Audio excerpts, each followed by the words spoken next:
Hello అండి. అందరికీ Sushanti vlogs ఛానల్‌కి స్వాగతం. ఈరోజైతే నేను కర్ణాటక స్పెషల్ రెసిపీ నిప్పట్టయితే చేయబోతున్నాననమాట. ఈ రెసిపీ వచ్చేసి చిన్న పిల్లల నుంచి పెద్దవాళ్ళ దాకా అందరూ ఇష్టపడి తింటారు. ఎలా తయారు చేసేదని చూసేద్దామా? ముందుగా అయితే మనము పల్లీల్ని వేపుకుందామండి. అది చల్లగయిన తర్వాత పైన పొట్టు తీసేసి ఒక మిక్సీ జార్‌లో 1/4 కప్ అంతగా పల్లీల్ని యాడ్ చేసుకుంటూ మళ్ళీ 1/4 కప్ అంతగా పుట్నాల పప్పుని కూడా యాడ్ చేసుకొని మనం ఇలా బరబరగా రుబ్బుకొని రావాలన్నమాట.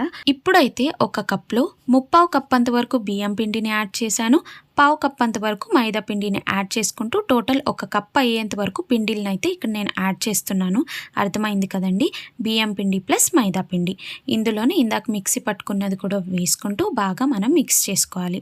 బియ్యం పిండి యాడ్ చేయడం వల్ల మనకి క్రంచీనెస్ ఉంటుంది. మైదా పిండి యాడ్ చేయడం వల్ల మనకి బైండింగ్ అనేది అయితే ఉంటుందన్నమాట.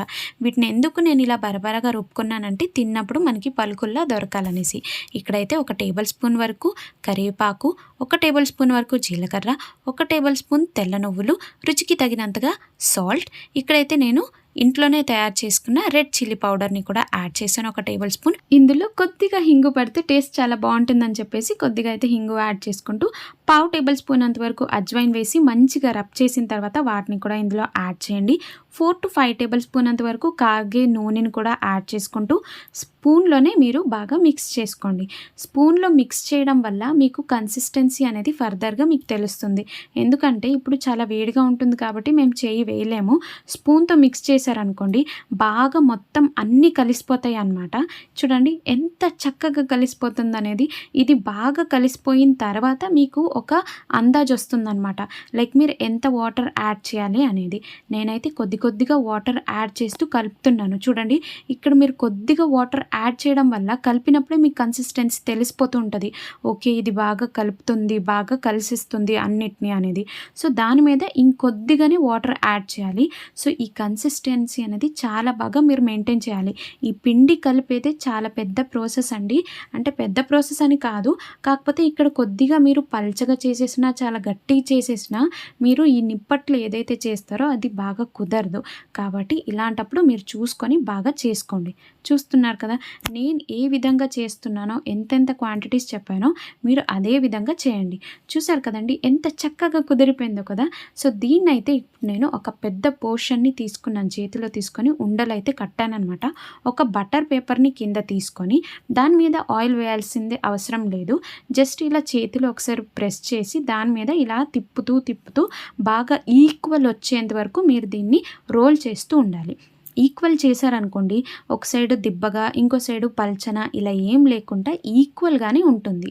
సో ఇలా అయిన తర్వాత మీ దగ్గర ఏదైనా ఒక గ్లాస్ ఉంటే గ్లాస్ కానీ ఏదైనా ఇలాంటిది ఒక షార్ప్ బౌల్లా ఉంటే ఇలాంటివి తీసుకొని ఒక్కసారి పెట్టి ప్రెస్ చేసి ఇలా తీసారనుకోండి 2 ఈక్వల్గానే వస్తుందన్నమాట. సో ఇదొకటి ఐడియా యూస్ చేయండి. ఏదైనా ఇలాంటిది గ్లాస్ కానీ బౌల్ కానీ ఉంటే మీ దగ్గర ఇలాంటివి యూస్ చేయొచ్చు అనమాట. ఇలా ప్రెస్ చేసి ఇలా మీరు ఒకసారి తీసారనుకోండి పర్ఫెక్ట్ షేప్ అయితే కుదిరిపోతుంది. ఎక్స్ట్రాస్ అనేవి మీరు అక్కడికక్కడే రిమూవ్ చేసుకోవచ్చు. చూడండి ఒక్కసారి బటర్ పేపర్ నుంచి ఇలా తిప్పితే ఫ్లిప్ చేస్తేనే మీకు ప్రాపర్గా ఆ షేప్స్ అనేది కనిపిస్తుందన్నమాట కదా. నాకు కూడా హ్యాపీ అనిపించిందండి చేసినప్పుడు. ఇప్పుడైతే నేను ఒక్కటే అంటే పెద్ద డో తీసుకొని చూపించాను కదా. ఇప్పుడు మీకు అలా నాకు వద్దు సింగిల్గా చేయాలనుకుంటే ఇలా కూడా మీరు చేసుకోవచ్చు. అంటే చిన్న ముద్దను తీసుకొని అది కొద్దిగా ఇలా రోల్ చేసి దాని మీద మీరు కావాలంటే ఈ బౌల్ కానీ గ్లాసెస్ కానీ ఇలా ప్లేస్ చేసి ఎక్స్ట్రాస్ ఏమైనా ఉంటే వాటిని తీసేయండి. ఇది కూడా ఓకే, అది అయినా ఓకే. చూడండి నేనైతే ఇక్కడ మీకు 2 విధాలుగా అయితే టైప్స్ చూపించాను. మీరు పెద్ద ముద్దను తీసుకొని ఇలా చేసినా ఓకే, సింగిల్ చేసినా ఓకే. ఇలా ఎక్స్ట్రాస్ ఏవైతే ఉందో వీటిని కూడా నెక్స్ట్ మీరు యూస్ చేసుకోవచ్చు. చూడండి ఇది కూడా ఫ్లిప్ చేసి చూపిస్తున్నాను ఎంత చక్కగా కుదిరిందో కదా. సో వీటన్నిటిని ఒక సైడ్న తీసి ఉంచుకున్నాను అనమాట. సో దట్ మనం ఆయిల్లో వేసి డీప్ ఫ్రై చేసినప్పుడు ఒక్కొక్కటే ఈజీగా వేసేయచ్చు అనేది. నేనేం చేశానంటే మీడియం టు హై ఫ్లేమ్లో పెట్టేసి వీటిని ఉడికిస్తున్నానండి. ఎలా అంటే ఒకటి వేసిన తర్వాత అంటే స్టార్టింగ్ కదా, ఇది స్టార్టింగ్ అయి ఉండడం వల్ల ఒకటి మీరు నిప్పట్టు వేసిన తర్వాత అది పైకి వచ్చిన తర్వాతనే రెండో నిప్పట్టు అనేది అయితే మీరు వేయండి. అంటే ఇది స్టార్టింగ్లో ఇలా చేయాలి. తర్వాత ఒక బ్యాచ్ ఉడికిన తర్వాత కావాల్సి వస్తే మీరు ఒకేసారి అన్నీ ఈక్వల్గా అయితే వేసుకోవచ్చు అనమాట. అంటే స్టార్టింగ్ ఆయిల్ ఉన్నప్పుడు 2 ఒకేసారి వేసేస్తే అవి 2 అతుక్కుపోతాయి కాబట్టి ఫస్ట్ వేసి అది ఉడికి పైకొచ్చిన తర్వాత రెండోది వేసుకోండి. చూడండి 2 మధ్యన ఎంత చక్కగా ఉడుకుతున్నాయి కదా! అవన్నీ పొంగుతున్నాయి అన్నమాట. నాకైతే చాలా బాగా హ్యాపీ అనిపించింది. దాంతోపాటు తిన్నప్పుడు కూడా టేస్ట్ ఉంటదండి బాబోయ్! అది ఇంకా పీక్స్ అంతే. మీరు చేసుకొని తిన్నప్పుడే మీకు కూడా ఆ టేస్ట్ అనేది తెలుస్తుంది. నాకైతే చిన్నప్పటి నుంచి చాలా చాలా ఫేవరెట్ అనమాట. సో చూడండి ఇలాంటప్పుడు మీరు ఒక్కటే వేయాలి అనేది లేదు.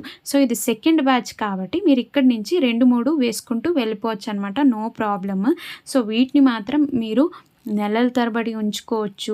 మీ ఇంటికి ఎవరైనా చుట్టాలొచ్చినా ఇవ్వచ్చు. మీ పిల్లలకి ఎవ్రీడే స్నాక్స్ కింద వీటిని కూడా ఇవ్వొచ్చనమాట.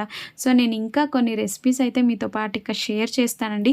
కొన్ని స్నాక్స్ రెసిపీస్ అలాగే ఇలాంటివే కొన్ని అయితే నేను రెసిపీస్ మీతో పాటు షేర్ చేస్తూనే ఉంటాను. ఇప్పుడు ఇంకేమాత్రం టైం వేస్ట్ చేసుకోకుండా ఎలా ఉందనేది కూడా చూసేద్దాము. ఇలా కట్ చేసి చూస్తే ఎంత క్రిస్పీ అనిపిస్తుందో కదండీ. వీడియో నచ్చినట్లుంటే ఒక లైక్, షేర్, సబ్స్క్రైబ్ చేయండి.